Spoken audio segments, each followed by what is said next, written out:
Botswana, the hidden tapestry of a southern African civilization. Before the word Botswana was ever etched into maps, long before borders were drawn and nations imagined, there were the people of the land, the ancestors of the Swana, the San, and the Bakalanga, living in harmony with the rhythms of rain and drought, animal migrations, and celestial cycles. The bones of Botswana's ancient history lie buried beneath its plains and within the hollows of its hills.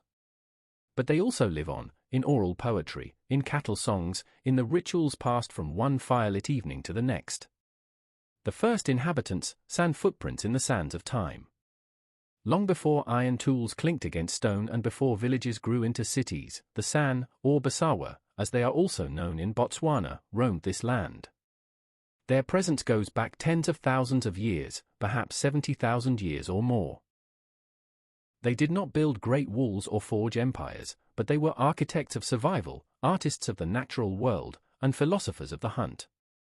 In the caves of Tsadilo Hills, revered as the mountain of the gods, they left a sacred record of their world, over 4,000 rock paintings, depicting antelopes, giraffes, shamans in trance, and serpents stretching toward the sky.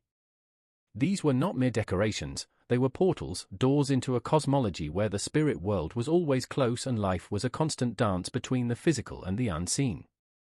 The San were deeply attuned to the ecology of the Kalahari. They knew how to read the tracks of a lion 3 days old. They could find water in a root, trap a bird with a strand of grass, and pray to the rain through song. Their society was egalitarian, their governance communal, and their wisdom vast. Though marginalized in modern times, they remain the oldest living cultural lineage on Earth. Iron, order, and the rise of chieftaincies. Around 200 to 500 CE, waves of Bantu-speaking agropastoralists began migrating into the region from the north and east. They brought with them iron-smelting techniques, livestock, and the foundations of a new social order. The land began to change, not in essence, but in shape. Settlements became more permanent. Agriculture expanded. Chiefs emerged. Kinship networks solidified. This was not a sudden conquest, but a slow fusion. In many places, the Bantu farmers lived alongside the San, learning from them even as they introduced their own technologies and social structures. One of the most significant developments of this time was the rise of the Tautsui people, centered in the east around modern-day Palapai.